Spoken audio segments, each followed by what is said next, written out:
مساء الفل عليكم. مساء الفل على كل اخواتي الزملكاويه والاهلاويه. طبعا الكلام يخص الاهلاويه، فرحتم وانبسطتم، وطبعا انتوا جمهور طماع، جمهور دايما عاشق للطموح، عاشق دايما للنجاحات. مسافه انتوا خلصتوا البطوله ولسه ما خرجتوش من الملعب، وكل لعيبه النادي الاهلي وكل جمهور النادي الاهلي نسى البطوله وبقوا يفكروا بال 12.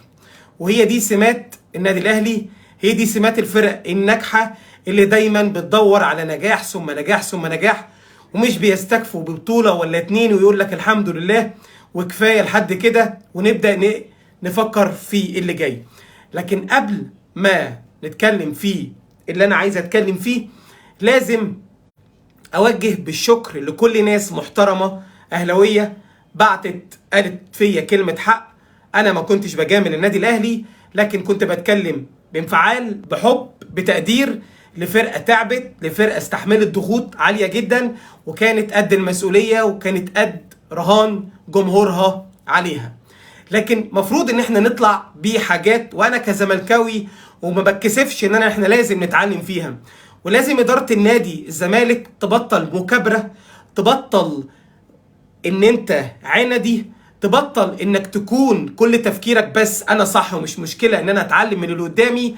وهي نادي الاهلي وصل للنجاحات ديت مش من فراغ، وصل عن طريق سنين كتيره جدا فضلوا على هذا الاسلوب، هذه الطريقه، المبادئ، الحاجات اللي ما بتتغيرش، فبالتالي اتورثت مباشره من اداره لمدير فني لجهاز فني لاداريين للعيبه لناشئين لجمهور، كلها علاقه متساويه من فوق لحد تحت. وخلينا نتكلم في بعض الحاجات اللي لفتت نظرنا في بعد نهائي افريقيا والكل خد باله منها، بس انا كزملكاوي محروم. دايما لما بشوف حاجه حتى لو كانت في المنافس بتاعي ما بتكسفش، بقول ان انا نفسي حاجه زي كده تكون موجود في فرقتي. وهي الكل شاف ان كابتن حسام غالي هو كان رئيس البعثه للنادي الاهلي بتفويض من كابتن محمود الخطيب، وسافر كابتن محمود الخطيب كداعم للفرقه، كداعم معنوي بجانب امين الصندوق. وقد كان نادي الاهلي لعب المباراه، تحمل الضغط، تحمل كل شيء، وقدر النادي الاهلي قدر ان هو ياخد البطوله. الطبيعي والصح والمفروض ان يطلع رئيس النادي هو اللي يطلع عشان يسلم لعيبته الميداليات، زي رئيس الوداد، زي رئيس الزمالك، زي اي رئيس في التاريخ بيطلع يعمل حاجه زي كده. ولكن كابتن محمود الخطيب بيدي درس في الاخير بالاحترام، ودايما بيثبت ان مصلحه النادي الاهلي وكيان النادي الاهلي والكوادر النادي بتاعه النادي الاهلي هي اللي لازم تكون هي الاهم بالنسبه له، لا ادور على الشو ولا ادور على المنظر ولا ادور على اي شيء. قال لكابتن حسام غالي انت اللي هتطلع على المنصه، انت رئيس البعثه، انت اللي تحملت الضغوط، انت اللي لازم تتعلم انك تكون قد المسؤوليه اللي انت. رجعنا بالبث تاني. فده اللي بيعلمهم ان هو ده اهم شيء بالنسبه لهم، هو النادي الاهلي، هو كيان النادي الاهلي. ما دورش على المنظر، ما دورش على الشو، ما دورش على مصالحه الشخصيه، ما دورش على اي شيء، بالعكس كل اللي دور عليه ان ادى الحق لكابتن حسام غالي ان يطلع على المنصه وهو اللي يسلم اللعيبه الميداليات وهو اللي يعمل. ده اللي خلى في نفس الوقت بدون اي تغيير يحصل المنصه مفروض يكون عليها 27 واحد، 20 لاعب و7 اداريين. مفروض ان شوبير ما كانش موجود على القايمه، وشوبير عمل مجهود كبير جدا في مباراة الذهاب لما كان الشناوي اتصاب، ووقف الجون وصد اجوان خطيرة جدا وقدر يخلي النتيجة 2-1 اللي سهلت مهمة النادي الاهلي في المحافظة على اللقب بتاعه وان هو يرجع اللقب ويجيب حقه من نادي الوداد. فبالتالي لما الشناوي استلم الميدالية بتاعته ايه اللي حصل؟ نادى على شوبير بكل عنف وبكل قوة وهو كان رافض ان هو يجي، تعالى تعالى تعالى عشان تستلم الميدالية. عشان تستلم الميداليه لانك تعبت. هم دي الناس اللي بتفضل مصالحهم الشخصيه، بتفضل الشو، بتفضل كل شيء، وبيدوروا بس على الكيان، على الحب، على كل شيء. ده يطلع لك بمعلومه ان الناس دي كلها قلوبهم على رجل واحد، ان الناس دي كلها مصلحتها بس هو كيان النادي الاهلي.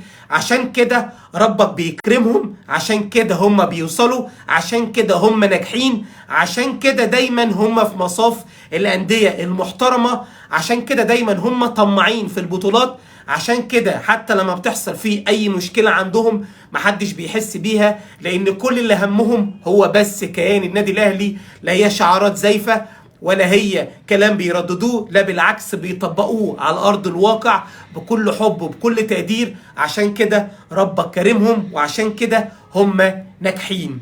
هل احنا كزملكاويه نقدر نتعلم حاجه زي كده؟ هل احنا نبطل الانانيه اللي جوانا؟ هل احنا نبطل ان احنا دايما نتكلم رئيس النادي رئيس النادي رئيس النادي؟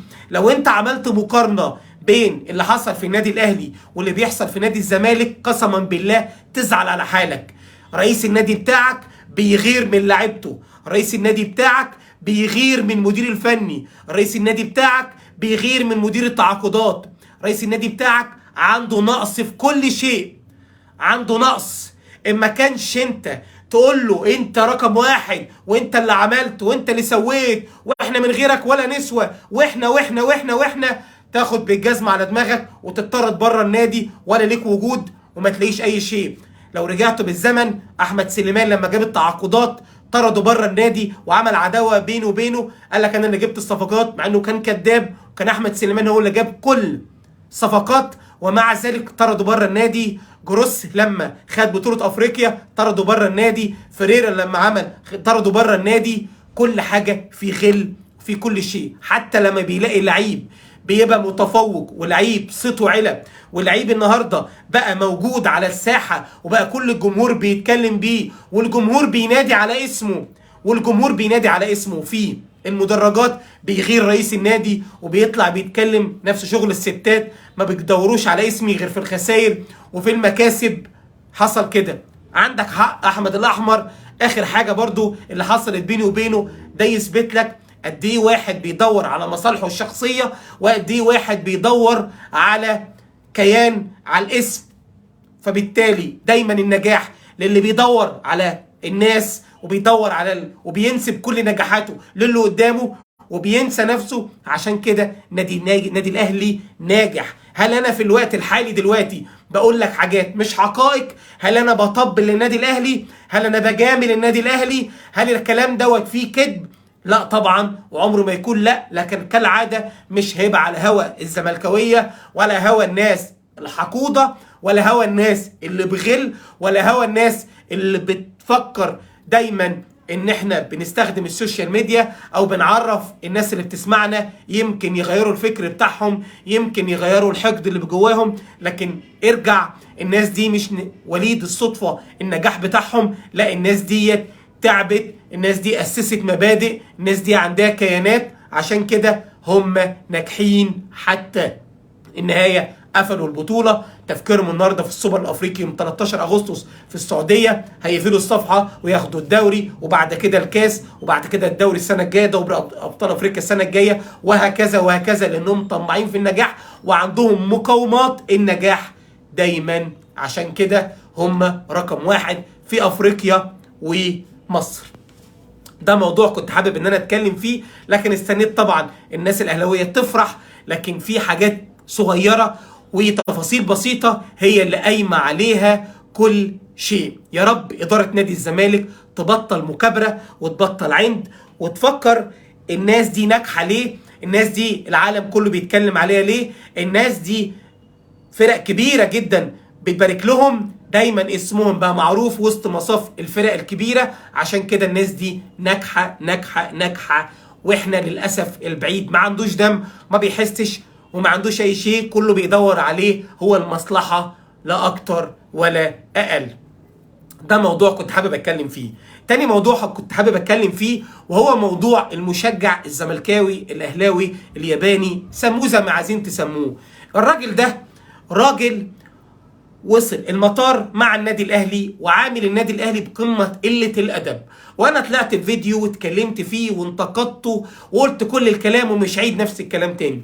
هل حد من الناس الزملكاويه اتكلم؟ محدش اتكلم، ولا حد فتح بقه، ولا حد قال اي شيء على الموضوع دوت. ولكن لما اتعادت الظروف مره تانيه والنادي الاهلي وهو راجع مصر بالصدفه او بالاتفاق او باي شيء قابلوا نفس الشخص، فبالتالي نادي الاهلي وهو داخل المطار ما عملش اي شيء تجاه هذا المشجع.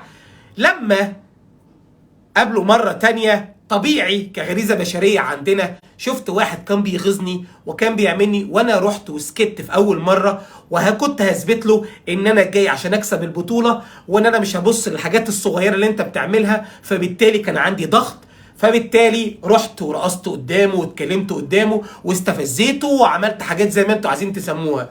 الغريب جدا ان اغلبيه الزملكاويه طلعوا دلوقتي وطلع لهم صوت وطلعوا يدافعوا عن المشجع الزملكاوي، وقال لك ما ينفعش ان يعمل نادي زي النادي الاهلي، نادي القيم، نادي المبادئ، نادي الكلام اللي هو قاعد يقوله كده، يطلع يصغر دماغه ويعمل الموضوع ده. دلوقتي يطلع لكم صوت، دلوقتي اتكلمتم، يعني انتوا ما عجبكوش الاهانه اللي هو عملها والكلام اللي هو قاله والشتيمه اللي هو قالها وكل شيء قاله فيه وهو في المطار، محدش عجبه الكلام ده خالص. ولما النادي الاهلي عامله بنفس المعامله وهو كان على حق وطلع احتفل وطلع حاجه زي كده ورقص حواليه، زعلتوا منه ليه؟ دلوقتي شفتوا ان الموضوع ده غلط؟ يعني انتوا ما دفعتوش عنه لما كان بيستفز النادي الاهلي وبيتكلم علينا اسلوب وحش، وقال عليه ان هو نادي فاسد، وقال النادي دي مرتشي، وطلعنا شكلنا وحش، وطلعنا ان الزملكاويه هم اللي دايما مع ضد النادي الاهلي والزملكاويه مع الوداد، وطلعنا ان احنا منقسمين، وشتمنا وقعد يقول لك اتحاد الكره وكلام ماسخ. كلنا سمعنا الفيديو بدل مره واثنين وثلاثه. مش من حق لعيبه النادي الاهلي بعد ما اثبتوا رجولتهم وبعد ما اثبتوا ان هم صح ان هم يردوا بنفس الطريقه ويرقصوا حواليه ويعملوا حاجه زي كده؟ وفي الاخر طالع البجح بيتكلم يقول لك انا عايز اعرف هو ده مين، انا عايز اعرف اسمه ايه. مش انت راجل عارف النادي الاهلي فاسد؟ يعني انت راجل ملم بالكره وملم بكل الفساد؟ ما انتش عارف مصطفى شوبير رقم 31؟ ما انتش عارف ان ده رقم 31؟ لو انت عارف ان هم ده هو ان هو مصطفى شوبير، منين ان انت عارف ان هو كذا وطلعت كل يوم تطلع على الاعلام وتقول انا كنت اهلاوي لحد سنه رابعه وبعد كده غيرت وضربوني وانا صغير ونادي الاهلي ما اعرفش مين ونادي الاهلي ما اعرفش ايه ونادي اهلي ايه؟ بتدافعوا عنه ليه دي دلوقتي؟ بتدافعوا عنه بانه منطق انا واحد زملكاوي زيكم وكنت مستعر من نفسي، وانا واحد بيشيل علم فريقي المحبب بالنسبه لي وعارضني بموقف زي ده كده وماسخ وما بيمثلنيش وما كانش بيمثل اغلبيه الزملكاويه العاقلين ومحترمين اللي الطبيعي والمنطق بيقول تكون مع ابن بلدك ضد اي حد.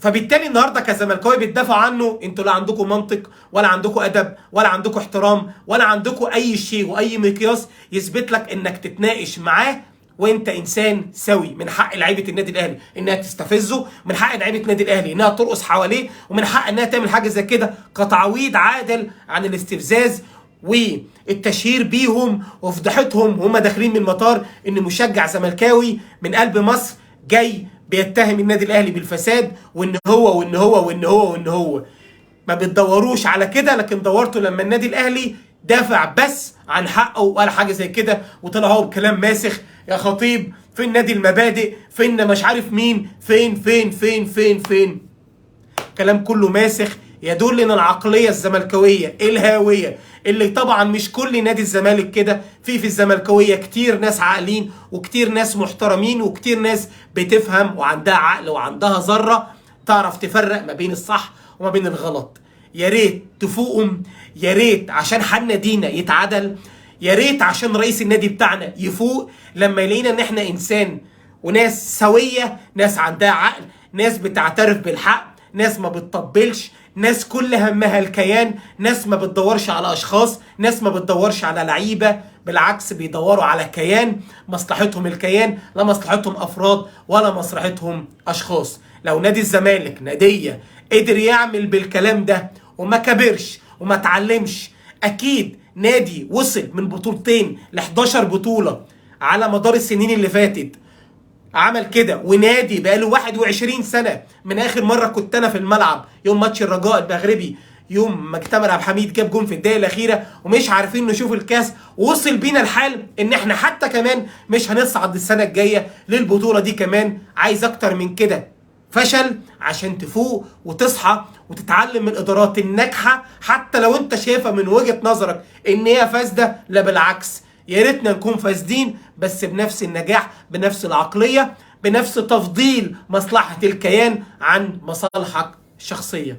اتمنى ما اكونش طولت كتير جدا عليكم، لكن حاجتين كنت لازم اتكلم فيهم. قد ايه النادي ده محترم، قد ايه النادي ده بيورث الجهاز الفني بتاعه وبيورث لعيبته نفس الطريقه، بدليل موسيماني اللي كان ناجح مع النادي الاهلي، الاهلاويه كلهم قلبوا عليه، الاداره الفنيه كلها قلبت عليه لانه خرج بره الميثاق الاعلامي للنادي الاهلي وبدا يتكلم مع الصحافه عادي وبدا يعمل حاجه زي كده. وبالرغم ان هو كان عامل لهم نجاحات كبيره جدا، لكن هم فضلوا مبادئهم، فضلوا النظام بتاعهم على نجاحاتهم وعلى وجود مدير فني قوي زي موسيماني. عشان كده النادي ده مبادئه هي اللي دايما رافعاه، هي اللي دايما مخلياه دايما ناجح. واخر شيء اتكلم فيها هو نجاح النادي الاهلي في بيع حمدي فتحي للوقرة القطري برقم خزعبلي لقطر، رقم يفوق اضعاف بيع امام عاشور. يا فاشل يا اللي بعته برخص التراب وما خدناش فلوسه لحد دلوقتي، وهيجيبوا مكانه سواء رضا بوبو او اكيد في 3-4 لعيبه هيبقوا اقوياء، او اكرم توفيق هيرجع يلعب في مكانه تاني. فالنادي ماشي على نظام وعلى طريقه وعلى نجاحات بالاداره، نجاحات باللعيبه، قدرت انها تحقق دخل عالي جدا جدا جدا جدا زي النادي الاهلي على مدار الاربع سنين. داخل له دخل من البطولات فوق ال 20 مليون دولار. قادرين انهم يجيبوا احسن مدير فني، احسن لعيبه، احسن شيء موجود على الساحه. كل التحيه والتقدير لاداره النادي الاهلي الناجحه، واتمنى من اداره نادي الزمالك العقيمه في كل شيء اللي ما بتدورش على غير على مصلحتها انها تبدا وتفوق وتعرف ايه الصح قبل ما يجي علينا اليوم نلاقي نادي الزمالك نادي مش موجود على الساحه، ونادي زيه زي الترام والاولمبي. ونادي الزمالك كيان كبير ما يستاهلش ان اشخاص يلوثوه اكتر ما هو اتلوث. اتمنى يا رب ان الغمه تتزاح على نادي الزمالك، ونشوف ان السنه الجايه نجاحات لنادي الزمالك يرفع راسنا زي ما الاهلاويه مبسوطين النهارده ومحدش قدهم وفرحانين وناسين كل الهم وكل الغم، لان ناديهم مفرحهم ورافع راسهم ودايما حاططهم وسط مصاف الانديه العاليه الكبيره اللي احنا اخرنا نشوفهم يا في التلفزيون يا بلاي ستيشن. طولت عليكم، لكن كلمتين حق لازم يتقالوا حتى لو كانت على حساب فرقتي، حتى لو بنتقد فرقتي، لكن مش عيب ان انا اشوف حد ناجح واقلده عشان اكون ناجح زيه. كل الشكر والتقدير ليكم، وبشكركم مرة تانية على تقديركم وعلى احترامكم وعلى دعمكم ليا، سواء بالشير او سواء باللايك او سواء بالكلمتين محترمين بتقولها لي بعد نهاية كل فيديو. كل التحية ليكم، تصبحوا على خير.